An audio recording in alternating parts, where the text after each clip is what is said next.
Yeah, are we ready? Cue the music. Here comes pop music from Robin Scott, otherwise known as M, from 1979. Whoa! We're in. We can't be out trivia'd on our own podcast, James. Wait, hold on, James. Hold on. We're going to introduce the show A first. very special guest is in the studio And today. then we're going to save the best for last. Okay. So it's another episode, Eat, Talk, Repeat. Welcome, everyone. John, intro yourself and what's your name? I gave you the letter P to work with. I'm the pugnacious purveyor of palate opinions today. Ooh, that? look at that. Pull that right out of the lower digestive tract. You dropped Potbelly, which was... Well, that was my hey, look at suggestion. this waistline isn't small, but it's firm. Okay, I'll take your word for it. It's a taut belly. Oh, there you go. Okay, that's Sam? John Curtas. Sam Murjovsky here at What's Right Sam, and I am the what am I? The Crudo King of Las Vegas. Yes, and Love my my crudos. Crudos, yeah, my rare meats. John, we've been doing this for I don't know how many years, and you always forget to provide your handles. Well, the pump don't work because the Vandals took the handles. Bob Dylan, Subterranean Homesick Blues. Correct. This has turned into a music trivia show. Okay. At John Curtas on Twitter. Instagram. At John Curtas on Instagram. At Eating Las Vegas on Twitter. www.elv.com is my website, at which I have a current article about where I'm eating and why in Las Vegas. That's not the website. EatingLV.com. Eating LV. EatingLV.com. Okay. You forgot the HTTP. I'm just kidding. Colon? I know. / I'm just messing with you. As the millennial here, I'm Ash Watkins, the hamburguesa principesa of Las Vegas, and you can find me at Ash the Attorney on all platforms. Together, we make up Eat, Talk, Repeat, and you can find us at Eat, Talk, Repeat on all platforms. Like, follow, subscribe to the show. There are a lot of people watching us on YouTube that aren't subscribed. I'm watching these viewer counts, so if you're watching, subscribe. Also, leave comments. Lakin's great at pulling those for us. And then, last but not least, we have a website, eattalkrepeat.com. Dang. Wait, www.eattalkrepeat.com. Look, I haven't coughed all day, and now I've got a cough. Look at you. By the way, I'm in week 8 of this cold cough, by the way. Started July 3rd. And I'm 99% over it. But guess what? I'm still going to during the podcast. You're For not that, show I ready. apologize. You're not show ready, I don't John. know. As soon as I sat down with you esteemed people, I seize up. Drinking from the toilet bowl is not a good Catching up idea. with you. Yeah. Have you checked out the website, guys? No. I'm a busy man. What are you doing? You're retired. Yeah, that's true. Okay. First of all, thank you, Lakin, for the website. I haven't looked at it yet, but I will. Homework. You've got homework. Yeah, thank you. It's great. We're going to start adding more. We're going to eventually try to add regular content, writing, lists, updates. You can also get to John's website from ours. So if www.eatinglv.com, in case you missed it. And then today's a fun show. We've got a guest who has been long overdue for this program. 2 years we've been trying to get him in the studio. It's tough to wrangle. Yeah. Run into you all the time, but get you to the podcast table is a different story. So, John? Let me introduce James Reza to everybody. There you go. James and I go back to the mid-'90s. I think 95, 96. I was 5. Yeah, exactly. And James Reza, to me, I mean, if you look up, Vegas cognoscenti in the dictionary, his picture's right there. Wow. He knows where all the bodies are buried. For years, he was the guy to go to for all kinds of insider info for Vegas. Mm-hmm. He started multiple magazines. He was my first editor. He will tell you in a minute. He is probably the man most responsible for foisting me upon the world, for giving birth. Was he a good writer? He was a good writer. Okay. Yeah, and I do take responsibility for creating the monster that is John Curtas. Yeah. He was there. He was there on the embryonic day one when I was just So we blame my little you. bow tie. Yeah, Got I was just this young cat with a newspaper, a weekly newspaper, and John calls me up and says, "You know, your newspaper's great, but you know what it's missing?" And I said, Yes. "You?" Yeah. And he said, "Yeah, food writing." I said, "Let's try it out." Awesome. Yeah, that was. you What know. year was that? 96? 95, 96. 95, 96. Yeah. I started in October 95 on KMPR, and it was shortly after Right that. after that. Yeah. Yep. So James Reza is the man, okay? And even today, he has his finger on the pulse of Las Vegas, I think, more than anyone. He's a downtown guy, ran the Globe Salon with his beautiful wife, Stacy, for a long time, downtown Las Vegas, and still probably knows more about the history of downtown and really what, from an insider standpoint, what's really going on down here than just about anyone. Yeah. And for that, and he also can tell you the classiest and best places to get drunk in Las Vegas. That's why we're best And friends. some of the least classiest as yes. well. So he is both a walking history book of Las Vegas and a great guy to talk cocktails with. I love it. So thank you for coming, James Reza. Absolutely. Thanks, John, for having me. Like you said, we've been trying to get me on this thing for a while. Happy to be here today. I was born and raised in Las Vegas, and I've pretty much spent my entire life, absent a few ill-advised years in Summerlin, living near or around downtown or in around the area of downtown, and pretty much an observer of Las Vegas my whole life. And started writing about the city when I was a teenager, sending letters to the editor of the Review Journal. Oh, that was you. And that was me. And my dad forced me to use my middle initial because he and I shared a first name. And he said, "I don't want the people at work coming after me because of what you're writing." So I had to use my middle initial for my letters to the editor. So you were a writer and a gadfly from the Oh my gosh. time you were a toddler. Yeah. I'll be darned. and I mean, how many magazines? I mean, we started Scope? Was that it at the beginning? Scope was started in April of '92. Right. I published it with a couple of partners for a couple of years. One of the partners was bought out, and me and my other partner kept it going. Ultimately, it was a lot of work with very little financial reward. But what ended up happening is I finagled a meeting with Danny Greenspun of the Greenspun Media Group, and we partnered there. He bought a majority interest, and we continued to publish Scope for 2 more years. Then he bought me out and turned it into what is now the Las Vegas Weekly. And it's still going strong to this going. day. Damn. At one time, Did you have awards when you were running it? We did not. they didn't do it back then. No. I started them at KMPR, but they weren't doing it then. At one time, believe it or not, in the Stone Age, there were 3 alt weeklies going in this town. Were there not? Yeah, there was Las Vegas Weekly, City Life, and Las Vegas Mercury. Right. So 3 free alternative news weeklies is a very different media landscape than what we see today. Yeah. Well, today does a media landscape even exist today? Not really, unfortunately, with social media and everything being such quick cut videos and things like that. Even news, what we used to look at as news, long form journalism is kind of hard to find. Yeah. And that's why we're here. Is this long? No, this is short form. Well, We're doing this- this is Last week's convenient. show was long form. Yeah. Yes. But okay. You want first me of to all, insult the French this week? we've got a better joke this week for the French. We do. Well, look, fun fact, when I moved here, one of the things I realized was I was so out of touch with Las Vegas.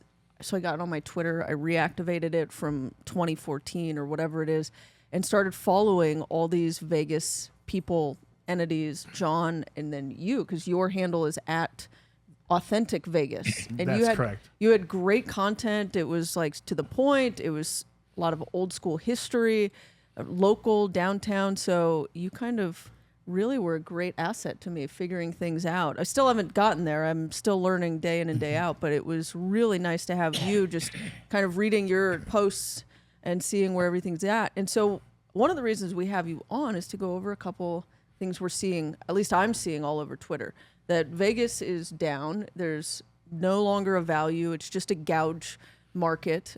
We also want to talk about influencer culture that we're seeing, because that's always a fun one, and one that we take kind of seriously here because we're always pushing back on it because no one's paying us to go out to these restaurants and Right. taste and give our opinions on this podcast yet. maybe. I can probably be bought. And then also the local watering holes. I want to talk about those. Yeah, what we're gonna we'll end with cocktails. 'Cause Sure. He's a Yes. cocktail maven. This James is. And then Okay. we're still going to do the pet peeves, but it's going to be bar related. Okay. And John, you got to knock it off. What? Stop coughing. I'm sorry. Yeah. He's got the black lung. Okay, so let's start it off with Vegas. Where's it at? What's going on? All I read on Twitter is that Vegas is dead, quote unquote. Yeah, we've been through this before, many times. I mean, in my lifetime alone, we saw 9/11 and the decline in tourists immediately after that. We saw the recession and the housing bust of 2008 and the probably 3 or 4 years of decline in tourism related to that. So there's always been a lot of sort of like sky is falling approaches to Las Vegas when tourism is down. The problem we have today, which wasn't present during then, is that social media has just taken over people's lives. So it's very easy for people to get online and, there's that German word I can never pronounce properly, Schadenfreude? Schadenfreude. Yeah. People love to pile on Las Vegas. It's just part of for whatever reason, Las Vegas is a punching bag and has been for a long time. So when the news comes out that, for instance, restaurant sales for the first 6 months of the year are down 1.4%, people look at that and they go, let's extrapolate that into tomorrow. There's going to just be dust blowing down the strip. And that's what people do for whatever reason. Now, that's not to say that a decline in numbers is not something we should be paying attention to. Obviously, it is, because our economy, despite decades of people saying we must diversify, we are still quite dependent on the tourist economy. So we do need to pay attention to the numbers, but there's so many stats out there. And the LVCVA compiles hundreds of stats about Las Vegas and visitation and spending that unless you do a real deep dive, it's hard to get at the heart of what's actually happening. And have you done a really deep dive for us? I tried to get some information off the LVCVA website, but a lot of it's not available. I can tell you that, people are citing to me on Twitter or X, if we want to call it that, we have an 11 plus 12% decline in tourism. Now that is a July stat only. First 6 months, we have a 6+% dip, 6 to 7%. And what I try to tell people is okay, so we go from 42 million to 39 million. Is that a drop? It's certainly a drop. But it's the equivalent of taking a room with 115,000 people in it and decreasing that to 103,000 and challenging people to understand the difference or to visually see the difference. Is there a difference? Yes. Is it significant? Maybe. But is it something to worry about? Not yet. Well, one thing I'd push back on a little bit is, 9/11 was one thing. The recession of 2008, which you're right, did really last for 3 or 4 years. It was almost half a decade. It wasn't just that year. It continued. Those were caused by outer events. Yes. What people are upset about now is that Vegas is effectively shooting itself in the foot because we are a big hotel, as I love to call it, has just bought and sold its soul to Wall Street, and because they're so beholden to the quarterly earnings reports and their stock prices, that they have decided to target Vegas. And gaming is not the tentpole it used to be. Correct. So now what we have to do is look at all these hotels and go, well, we have to extract every dollar we can from every room and every tourist as much as we can, rather than going, let's just they'll all lose a lot of money gambling, and then we'll give them all these amenities on the side. And to me, that's a palpable feeling that has seeped into people, and they realize, and no matter how unsophisticated they are, that we are now being manipulated by corporate America in a way we weren't 30 years ago. So what do you say to that? I don't disagree with that to some degree. I mean, the quote-unquote corporatization of Las Vegas has always been a discussion point. Before you had single operators like Benny Binion that were running the show, and then you had, of course, the quote-unquote mob era of Las Vegas, where all they really cared about is the gambling drop and the bottom line, the singular bottom line. At the end of the day, how much money did we spend versus how much money did we make? And then when corporations started coming in the beginning to middle of the 80s and beyond there, then you have, of course, corporate accounting. Corporate accounting says, well, how much did this restaurant make today? And how much did this bar station make today? And how much did this pool area make today? And every single area has to now make money versus before, where it didn't matter if the restaurants lost a ton of money because they were making it up elsewhere. So that era of Las Vegas is the perception of that era as being a budget vacation place, as we've discussed, you and I. That era is buoyed by the gambling drop. So you have a guy comes to Vegas. He goes, man, I went to Vegas for a few days and I had the greatest time. Why'd you have such a great time? Well, my room was only $70. I had a great dinner and it cost me $25, $30. All my drinks were free, and et cetera, et cetera. And they go, yeah, well, how much did you lose? I'd probably dropped $500 a day at the table. Well, okay, so you're paying for it one way or the other. Where the value perception stops is he's spending 6 or 7 hours gambling with that $500, and therefore that's part of his entertainment budget for the day, and you're losing that because a lot of people aren't gambling anymore. Well, if a lot of people aren't gambling, you have all this confluence. Gambling is down, demand for luxury is up, and then we had this false economy post-shutdown that sort of just threw money out there, and everybody was ready to spend. So now we're just trying to figure out what's next. Yeah. What is next? What is next? Market adjustment. We've been really great at the middle, and there's a point in the 90s where I think we opened 5 sort of hotels that appealed to the middle of the market, that made them feel like they're at the top of the market, or at least the bottom of the top of the market. I mean, we had Monte Carlo, Paris, New York, and the Hard Rock all opened within 2 years of one another. Right.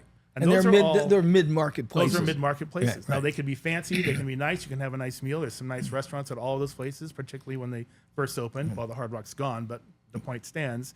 But that's a very different property than a Wynn, or an Encore. Or Fontainebleau. Or Fontainebleau, or Bellagio. Yeah. So you get to 1998. Bellagio opened in 98, and that's about 10 years later. And that was, that's a very different property for Steve Wynn. Wynn opened the Mirage, which was the beginning of New Vegas, but also it was probably still an up mid-market experience. It was a very nice place to go, and you didn't have to spend a lot of money to enjoy it. Bellagio is a very different animal. Right. Well, I don't know. To me, though, all of this is on point, especially the idea that we're shifting everything to the higher end of the market, but it's also leaving in the dust the middle end of the market. Absolutely. And they don't really give a shit. Okay. And Who doesn't give a shit? the The big casino. hotel. Okay. No. And the LVCVA. They don't care. They just want how many conventions do we bring in this week? That's all they give a shit about. Anyway, sorry. Go ahead, Sam. No, I mean, what I've heard is actually the low end of the market is suffering the most. So Circa and the Wynn are doing quite well, for example, and the D is not. Oh. Right. So like the low end right now is suffering. The other point, when you say correction, James, I agree with you. I think one of the problems is that coming out of COVID, because of the prolonged shutdown and all of that mess, the casinos lost gobs of money. They got into debt.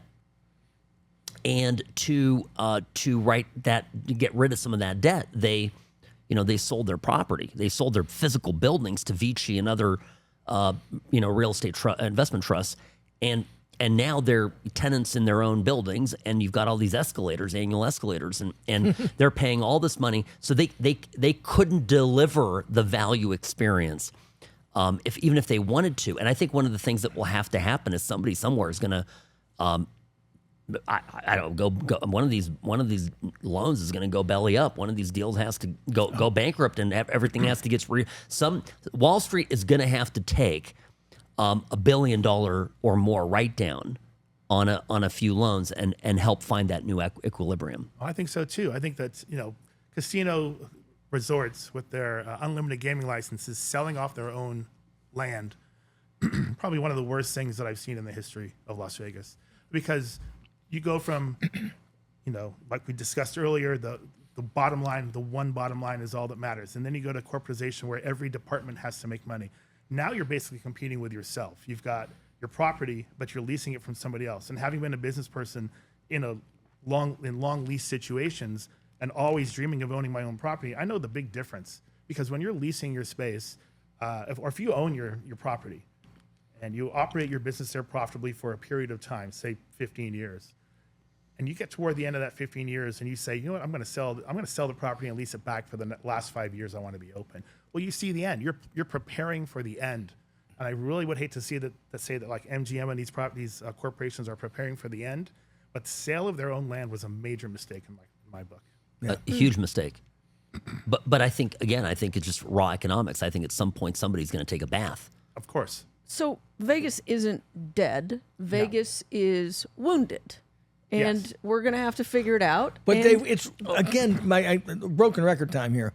We've wounded ourselves. I mean, this is very sophisticated business financing stuff you guys are talking about, but it's true. And the real people in the know who've looked at this from top down go, yeah, they've set up these really complex corporate financing structures of things that we are so far away from Steve Wynn going, you know what I want to do? I'm going to form a corporation, call it the Bellagio, and I'm going to build a big hotel. I'll have boards of directors and investors, and I'll sell stock, and I'll run it, and it'll be good for me and my investors. And we are so far away from that now.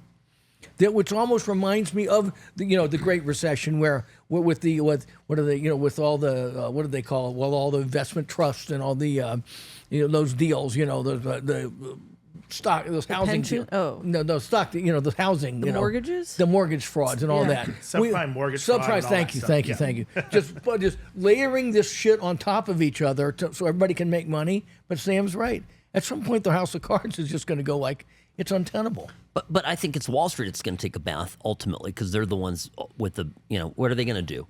They can't. They're going to get a bailout from the government. That's what they're going to do. But I'm concerned about it from the perspective of Vegas. So they're going to end up with a lease that is too expensive, right? They overpaid for the property. The property is functionally worth less if visitation continues to drop. So suddenly, right, who can go into that property and monetize it? There's very few operators that can go in and monetize it. They're going to have to deal with MGM, and if they don't, then MGM goes, all right, well, we're walking. It's jingle mail here. Screw you. Here's the keys to the Bellagio, and go F off. And then what? They're going to have it shuttered. It's going to be losing millions of dollars a month. And they're going to have to take a write down, take it, and move on. All right. Well, we're deep in the weeds here about this. But stuff I just now. think it's people that are saying that it's this doom loop that is going. It's not. There are practical solutions that reverse some of this. All I care about is the fact that restaurants have gotten criminally expensive. They have. But Yeah. I want to make a point about that before you go much further. And that is, I travel to other tourist destinations. For instance, we always spend July 4th week on the beach in Huntington Beach. And our hotel there has gotten more and more expensive the last 5 years. And the last time we were there, you're paying $45 a day for a resort fee, and you're paying $50 a day for parking. This is in Southern California. This is in Southern California. And granted, I could find a cheaper hotel inland in Costa Mesa or somewhere else that doesn't cost as much. But then I'd have to get in my car every morning and drive to the beach and unload my bike and do my thing. Whereas there, I'm just right there. So they're charging me a tariff, not to use a loaded word today, but they're charging me a tariff for being, 50 steps off the sand and off the boardwalk. Right. And I think that, there's a lot of disconnect. Most tourist destinations, prices have gone really sky high in the last 5 years. And I can guess as to why that has happened, but it's not just Las Vegas. Now, the theory about Las Vegas in the past of Las Vegas is we're supposed to be a budget destination. So we're trying to compete with our own past, as somebody said to me on Twitter very ingeniously. Yeah. We are trying to compete with our own past. People are saying, I remember this 99-cent shrimp cocktail thing that we just cannot get rid of. We just Everybody cannot my God. get They rid of always it. bring it up, I don't know. they? They do. Well, And people Circa, bring when this they up. opened, they did it. They did it for a minute, yeah. Well, people bring it up who never lived it. They were not old enough to have had a 99-cent cocktail. you called people out there. Go, I love people who haven't been to Vegas in 10 or 15 years, Right. Yeah. telling you what's wrong with Vegas right now. Right, yeah. Well, I haven't been in 10 years, and things then were cheap, and now it's too expensive. Well, what's too expensive? Well, you're charging $26 for a bottle of water. Did you pay $26 for a bottle of water? No, but I've heard about it.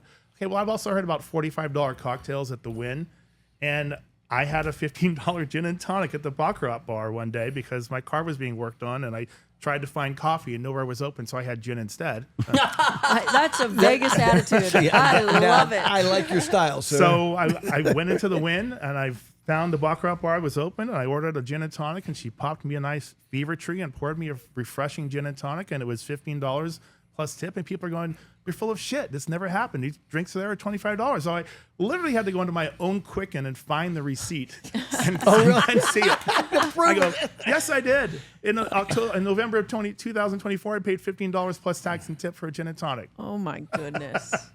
Okay, well, let me give you the flip side of this. Well, I know. Can I also just say, I think once we're talking about steakhouses and restaurants and the pricing, it's kind of like we've had this conversation with wine lists and like Napa wine allocations. You know, every year the price of that bottle gets more and more expensive, and you pay money and you do it and you do it. And eventually you kind of realize, wait a second, this isn't actually worth that. But I'm so used to paying it that no one's going to discount it. They're not going to be the first one to reverse the price on it.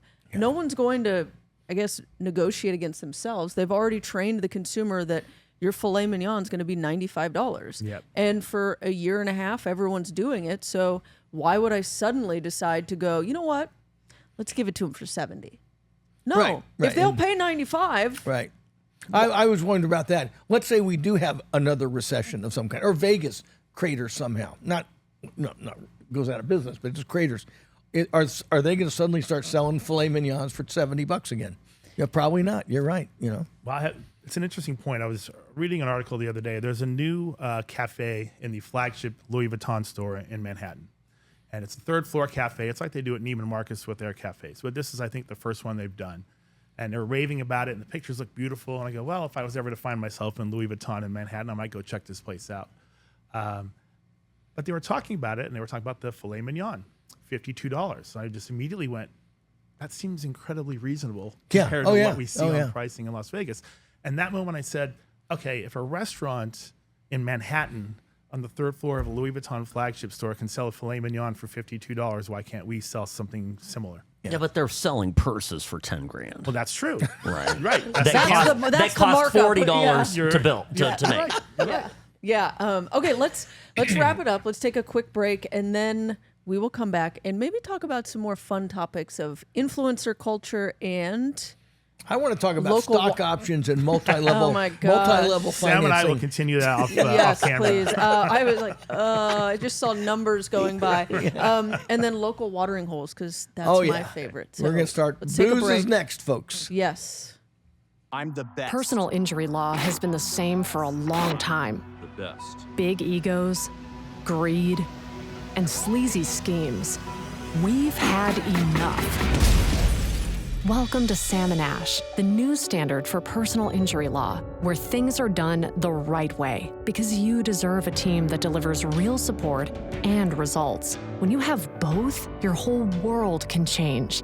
Sam and Ash Injury Law, because you deserve what's right. All right, let's go. All right, here we go.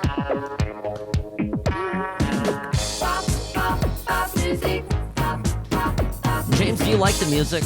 I do. Yeah. I grew up with new wave. Yeah. This is like 1979 was just the beginnings. It was all happening in Europe, and then we had the Human League, and we had all this stuff happening. So yeah, I'm into it. I think it's grown on me. I didn't like it at first. You know what I think our theme song should be? The da da da.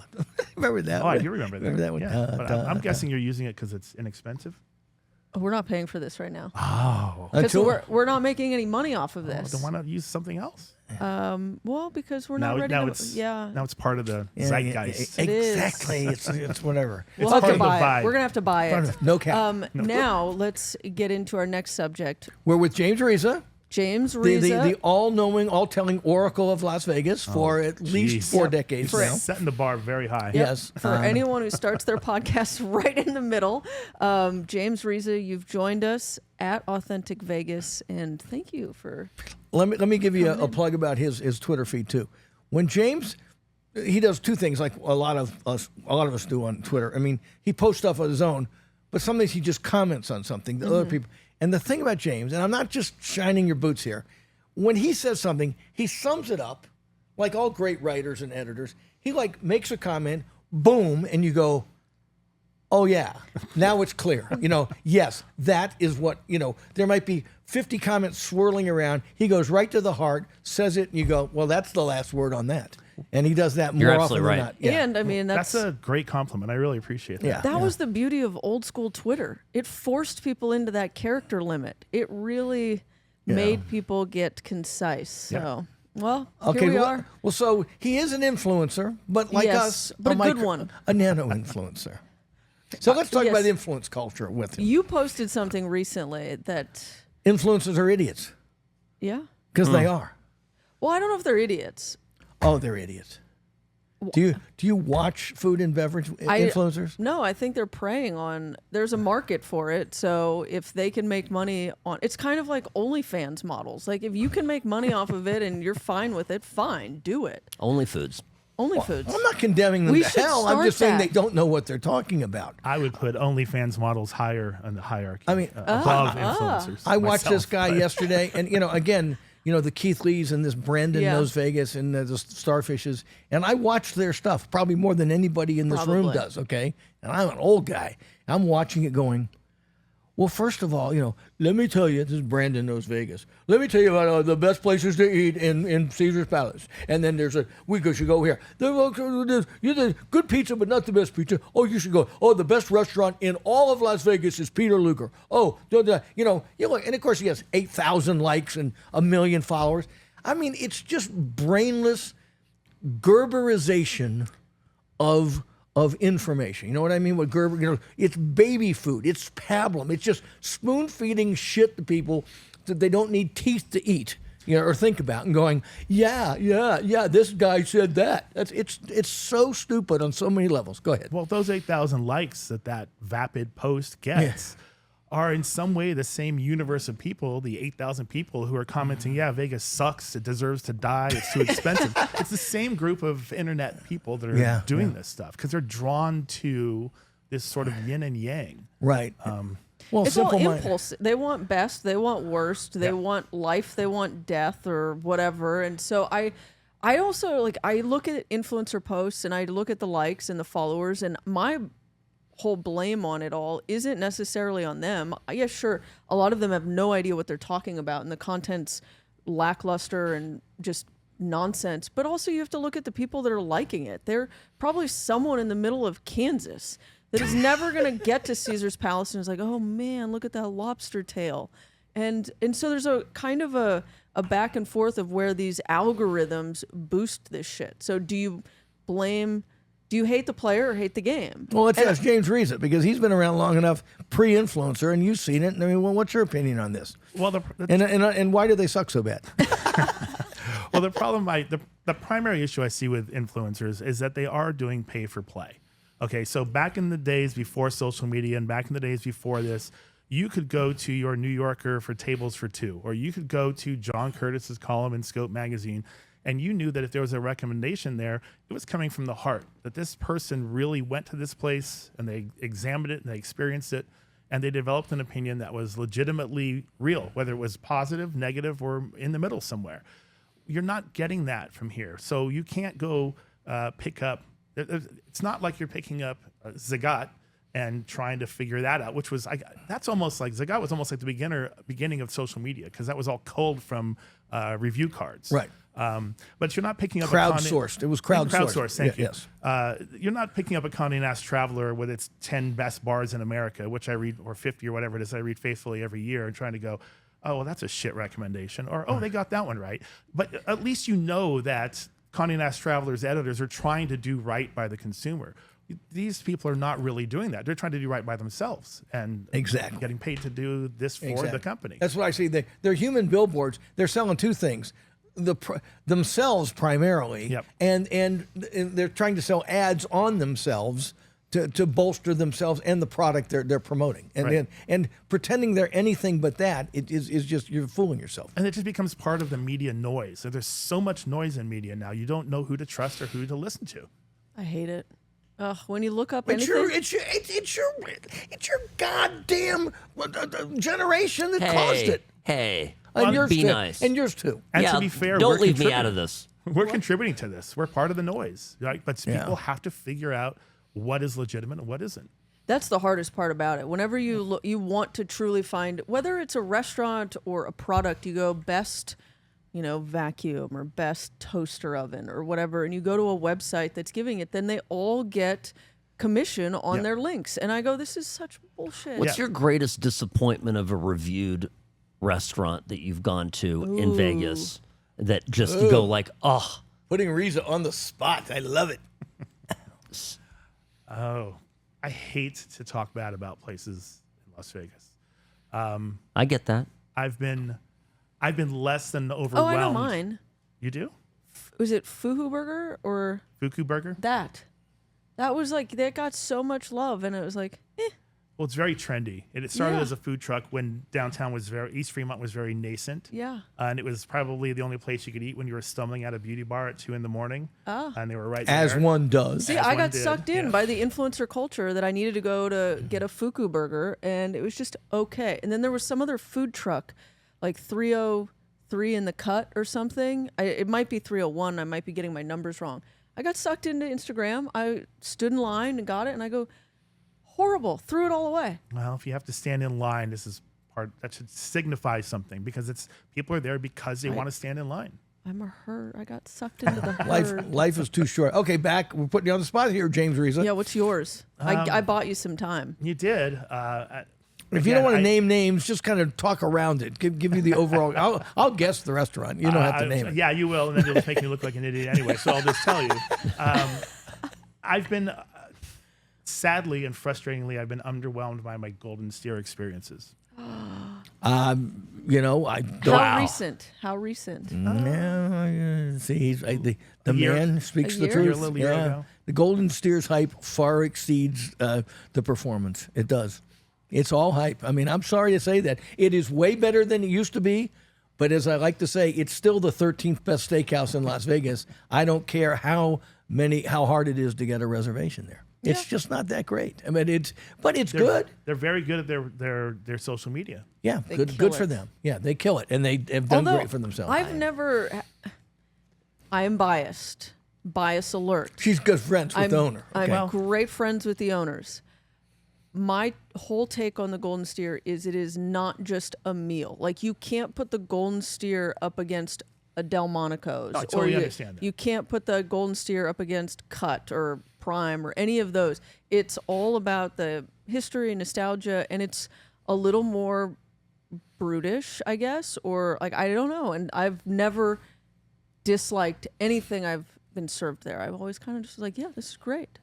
And I had a great steak there last time I went there, and it was actually held up to anything else in town. But okay. Well, no, Yeah, I but mean, I look, get that. it's But been a minute. but It's I been a think minute. you But and it is John are in agreement on that. But it is, I think it's very hard for them to compete with that.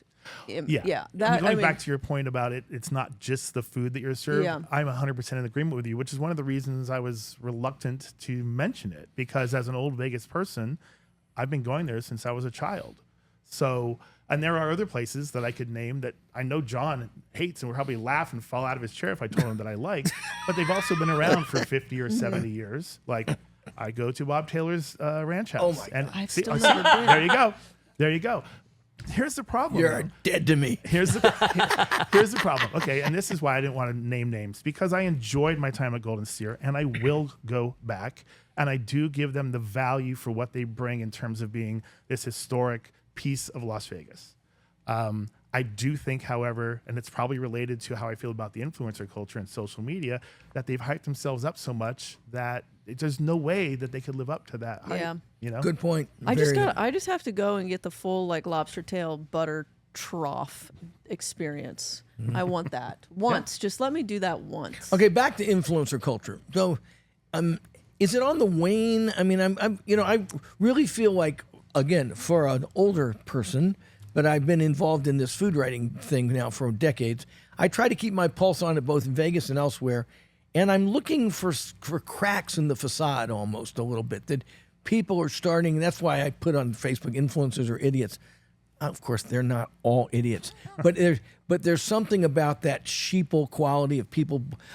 First of all, people pretending to know shit that they don't know, like when that Vegas starfish goes, Vegas has some of the best barbecue in the world. I mean, it's like, really? Or the best cheesesteak is at Pop's. I mean, Oh, yeah. I mean, they just say dumb ass shit, and people go, yeah, well, she said it's really good here. And I mean, so I'm wondering if people are wising up, or it's just the noise and the junk and the know-nothingness is here to stay. What do you think? as long as they are making money, they're going to continue to do it. When the money starts disappearing, they won't do it anymore.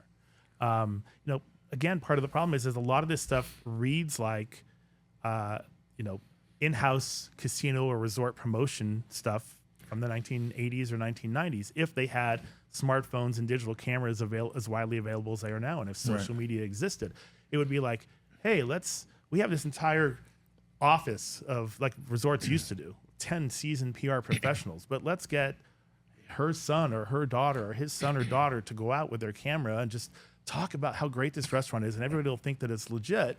And it's almost like that. It's again, it's pay for play, and it doesn't mean anything to me. And it's annoying to be in a restaurant or bar when they're filming.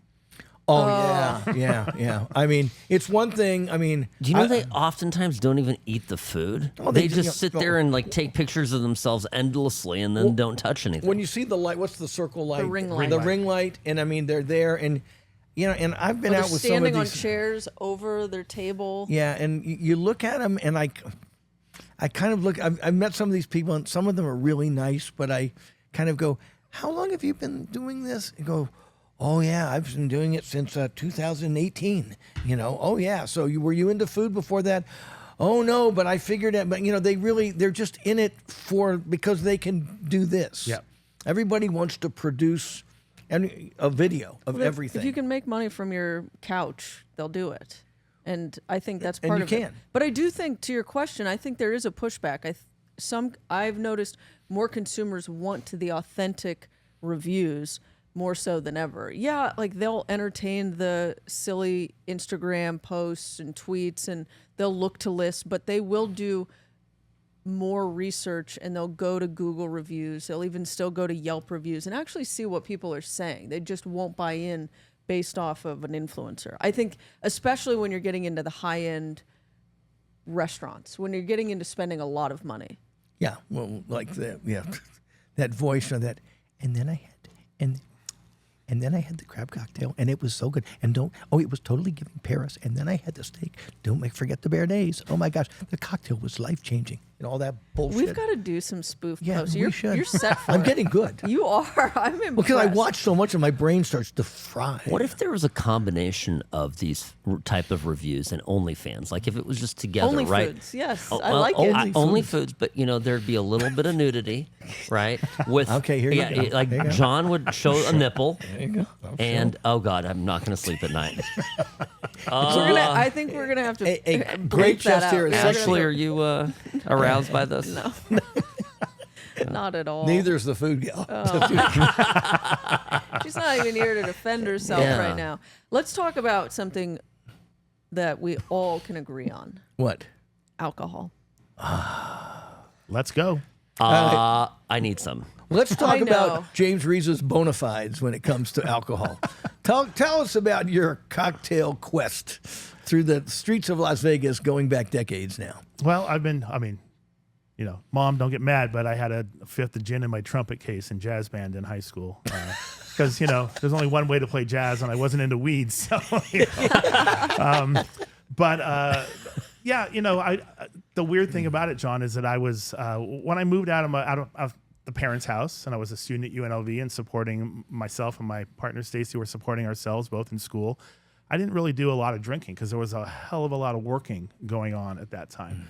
And I didn't really start exploring this until maybe, when everyone else was done, like their mid-20s. I was just picking up drinking and getting into whiskeys and getting into gins and things like that.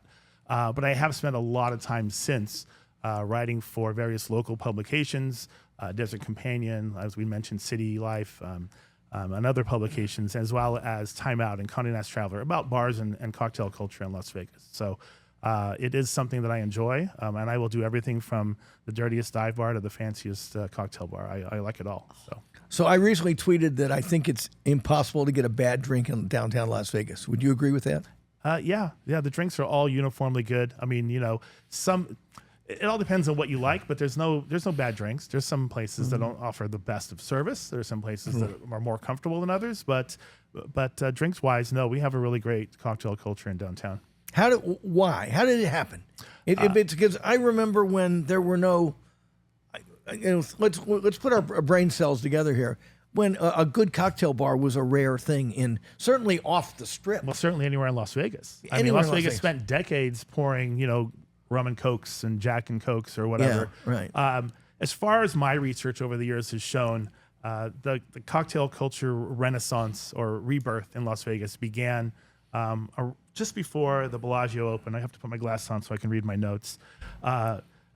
Bellagio opened in '98, but Rudy, who's been, I think, a lifelong bartender at Nora's, which we love or hate, but I love Nora's.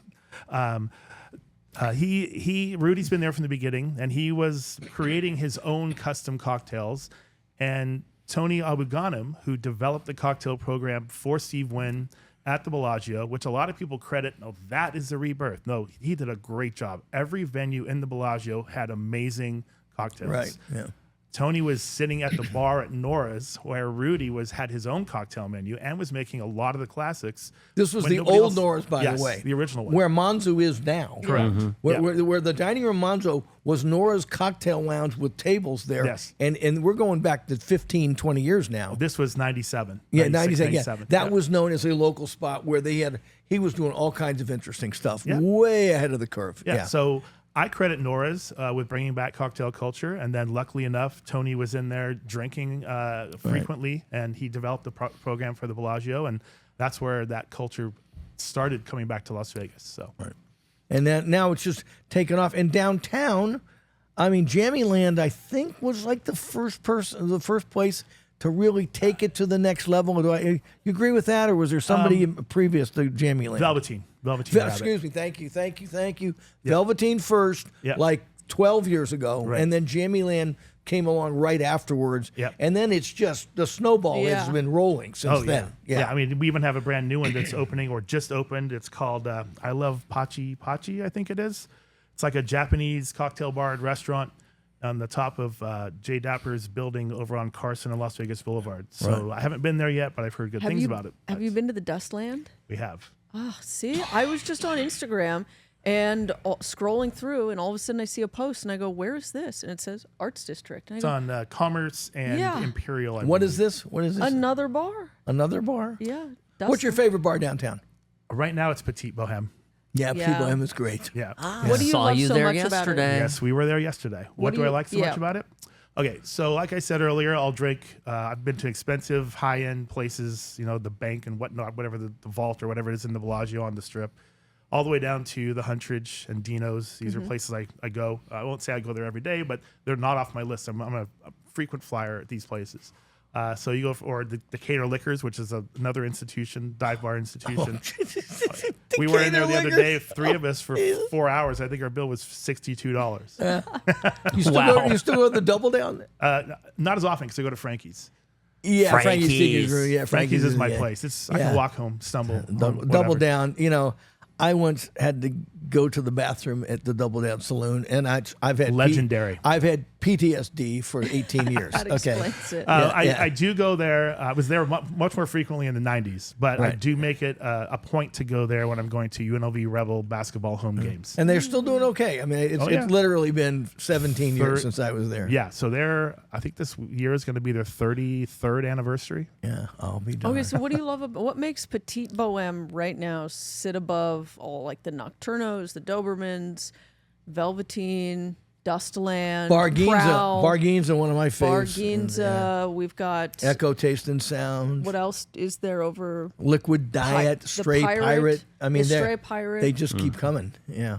I think Petite Boheme is exactly what it should be. It doesn't try too hard to be what it is. It's very comfortable inside. The bar manager, Jonah, knows what he's doing behind the bar. And you can go in there and get anything just from your plain G&T. They have some classic cocktails on the menu, and they also have some of their own, seasonal creations. And they also have a great happy hour where you can taste some things, and the price point is pretty good. $9 for a drink is pretty good. Wow, I didn't know So, about that. You can go in there and don't just a busy time. I go in there and say, make me something gin and refreshing, and they'll just. I always call Jonah Joshua. Sorry, Jonah. But they'll invent something on the spot for you. Yep. You know, And that's he's If been they bartending know a you're long time. So if they know you're cool with that. And it's very comfortable inside, and they're constantly making improvements to that. They don't take, it's a James Trees place, so they don't take anything lightly. They're always trying to get better and make it more fun and comfortable for their They customers. just improved the seating, I noticed. did, Yeah, a big improvement. And they're bringing new bar stools in, too, we heard last night. What was wrong with the old ones? They are not standing up to the use. Oh, So they need something that they stands tip up to over the too use. quickly after the fifth gin No, and tonic. they look cute and they photograph well, but it goes back to our long-term complaint Right. that whoever designed the place doesn't realize that 20 asses are going to be hopping up onto that bar stool Right. Yep. any given night and off and down and then to go to the bathroom and all that. And so then they start wobbling. It's the fat asses. yeah. You got to Or the buy... drunk asses. Right, well, that too. Yeah. Yeah. Because they move, and Yeah. those stools are stationary. They don't Right. swivel. Yeah. And there's a lot of people coming in that know each other, so people are always turning, and then you're just creating stresses on the bar Yeah. stool. Yes. So. What's your favorite right now, John? Well, I love Petite Boheme. I do like Barquines a lot. Echo Taste and Sound, early. I don't like it when it's just too crowded. I mean, I get Jammyland, I don't go there enough, but I mean, the rum drinks there are killer. Okay, they're just killer. And I like Liquid Diet just Love because Liquid Diet. I'm always the oldest guy in the joint by at least 20 years, okay? But they do a lot of pre-mixed stuff. But it's just fun. I mean, Right. you feel like you're in hipster central there. You are. And even if you're a 70-year-old dude like me, you kind of feel cool, and you could take younger people in there. The kids, I'll call them kids. They're all just great behind the bar, and they talk to you. I mean, they make cocktails that taste like banana bread Yeah. and shit like that, and that tomato water thing they do, or that the horseradish. horseradish thing. My God, it's just a fun place to go. It really Again, but as being an old guy, I go to all these places early. I mean, this idea of going, Friday night at 9 o'clock, screw that noise. I'm there at 5, and I'm done at 7:30. Well, yeah, the scene on Main Street or in the Arts District changes as the day goes on. Yeah. Which is great that some of them That's open. true. They open at noon or they open at 3. Yeah. So you can have different crowds. And the great thing about the bar culture in downtown is that it's pretty egalitarian. They don't really, you're not always the youngest or the oldest in the bar, which I think makes things comfortable. Right. And all sorts of background. You've got lawyers in there. You got people in the food industry. Right. Everything in between. Yep. And tourists, yeah, you're right. They're By the way, we're forgetting the loft at Esther's. We're forgetting the upstairs Oh, at Esther's, which yeah. I think qualifies as a bar. I've been to the loft at Esther's. I've never had a drink at the loft at Esther's. There's a little loft know. above the new What's restaurant. it called? It has a name. They called it the Treehouse for a minute. Yeah. House. The Treehouse. H-A-U-S. Yes, Treehouse. Free house. Oh, okay. Yes. And we didn't even mention the Silver Stamp, which is not a I cocktail love- bar, it's but as far as beer bars go, it's just a gem. I'm not a real big beer drinker. Yeah. I mean, I can drink one or two. There's a same. handful of beers that I like. But I will go to the Silver Stamp even if I don't want a beer because I really like what they've done there so much. Have you been during Halloween? Why have not? Oh my gosh. There is a video of me. They deck it out for Halloween. It turns into almost a haunted house. And Right. they've got people hanging from the ceilings with chains, and then you're sitting there having your beers, and all of a sudden it starts shaking and screaming. It is a wild experience. For that experience during Halloween, I'm usually at the Sand Dollar. Oh. Sand Dollar. Nice. Yeah. Sand Dollar's, I kind of like my bartender. I like my bars cleaner than the Sand Dollar. Have you been in lately? No. Okay. They have a new owner, a recent owner, and he's Oh. the same guy that owns Casa de Juliet. Oh. So We did know that. We knew that. We knew knew that? We knew that? Yes, if you go back and listen when we were talking about Casa de Juliet. Oh, okay. So Nathan Greats doesn't own it anymore? I don't know. I can't remember the guy's name, but this Yeah, this I'll is be a glad. youngish guy, Yeah. and the place is clean, and they have new bathrooms. It's been that way for a few years. You now. know where we also forgot? What? Hard Hat Lounge. Oh yeah. Love that dive bar. Yep. Yeah. And great burgers. Okay, well, you mentioned this earlier as to why Petite Boheme kind of sets itself above service. Have you had bad service with some of these bars? Because I know I have. I have. And I blame the Gen Z stare. I've had some bad service, and again, I'm going to refrain. Unfortunately, I mentioned the steakhouse earlier. I didn't want to mention. I'm not going to name any names, but I've had some. There seems to be a creeping Arts District attitude among some of the bars, which you used to get complaints about on the Strip. Well, they don't know that I'm a local. They don't care about me. That's turn and burn. And I'm getting sort of that same kind of vibe from some of these places. And I really, it hurt. It's not just frustrating as a consumer. It hurts me as a Las Vegan and a downtown because it's like, come on, we've been here all these years. We're all in this together. Now, the weird thing, the flip side of that is I'm not sure all of these bars can survive. We're talking about a downturn in Las Vegas earlier, this temporary blip we all hope it is. All these bars, I don't know that they can all make it. And if they do, there's going to be some major adjustment in terms of hours and staffing because there's so many places. If I walk in somewhere and I get the Gen Z stare, I'm going to give them a try. But if it's just this constant feeling as like I'm doing you a favor to be here, I'm going to go somewhere else. Right. And it's one thing to be really busy on Friday and Saturday nights and Sunday nights, but that's when you make your profit. You got to make your overhead on Tuesday, Wednesday, and Thursday. Okay, and you need regulars. You need people that absolutely, because they're the ones that are there a couple times during the week. Maybe they don't go out on the Fridays. Maybe they're out after work. Right. So they've got to appeal to everybody, and they have to do so in a way that is not like off-putting. Right. Well, Velveteen Rabbit, I love Velveteen. To circle back to them. But my problem with that place is it's too dark. Right. I mean, got the if it's Bavette's too problem. dark, you're too old. Is that the old saying? Yeah. Guilty. People say that about Herbs and Rye, which I have to mention Herbs and Rye because their cocktail menu is fantastic. Yeah. I love and that Nectalia Mendoza was another off-strip pioneer. Yes. The way Tony Abu Ghanem was on strip there. Absolutely. And along with the Nora's Nectalia opening Herbs and Rye. Never been keen on it as a steakhouse. Sure. But the cocktail bar was revolutionary in its time, like 15, 20 years ago. And I think 15 years ago. Honestly, for me, it still is. They do not do their own stuff. They have pages and pages of historical cocktails throughout the years. And that helps them because they're not reinventing the wheel every quarter with a new pomegranate extract or whatever. They're just, the bartenders are trained in classically designed cocktails and they just crank them out with consistency every single night. The Prohibition era stuff, really great program. There's nothing like, okay, what's your favorite drink? Give me your three favorite Tail drinks. of the Lion, is it? Lion's Tail. Lion's Tail. Yes. What's that? Great. Oh, it's like whiskey, citrus, and like cinnamon. Yeah. Yep. That's so good. Don't know that one. And then Last Word is one of my favorites. Last Word. Yeah. It's a heavy. It's the last drink you'll drink of the night. I guarantee that. It's served in a coupe, but it is an absinthe rinse, and it hits Boom. hard. Yeah. Back in the day, my alcoholic days, we had what's called a pousse cafe, and it's basically layered. Have you seen it? The pousse cafe. It's a little Fred. It's great.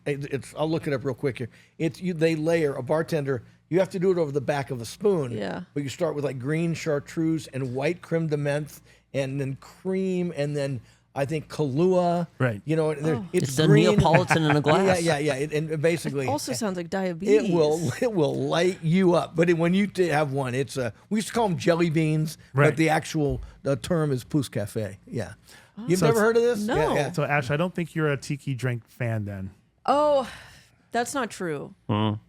I can do about 2 3/4 of tiki drinks. I mean, that's a lot. I know. Because there's a lot of sugar. Can you though? Yeah. I'll regret them.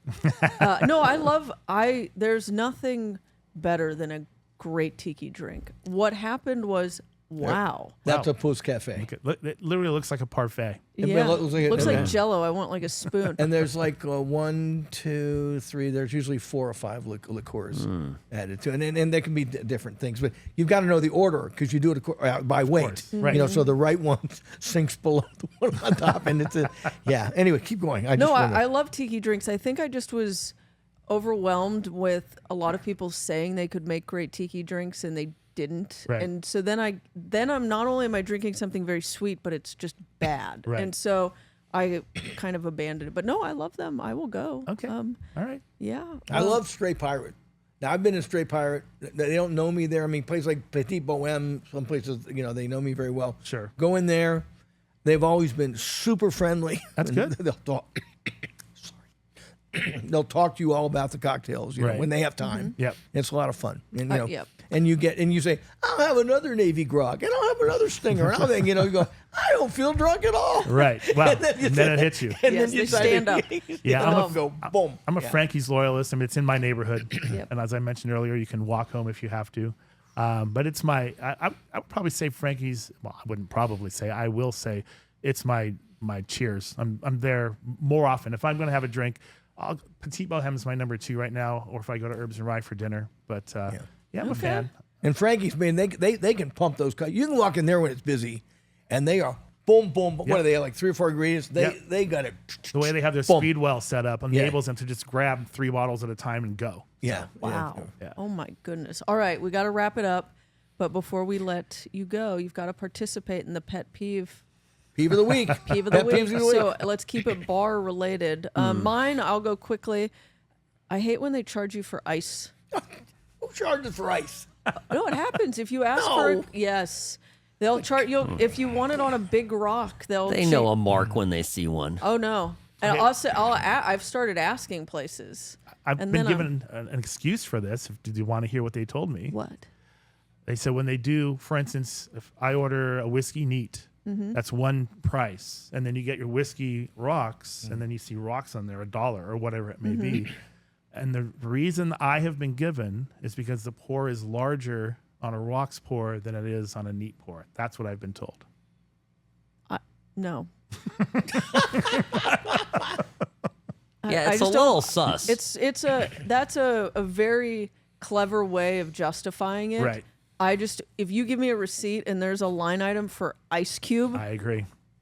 ew. Yeah. Ew. Yeah. Just like go home. Any line item stuff like that is just off-putting. Yeah.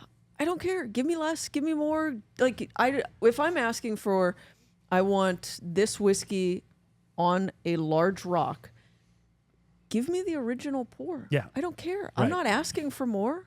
I don't know. So that's my peeve. I'm with that. Thank you. Yeah. So what's his peeve? I don't know yet. We don't know. We haven't done it. You go, guys. Show them how it's done.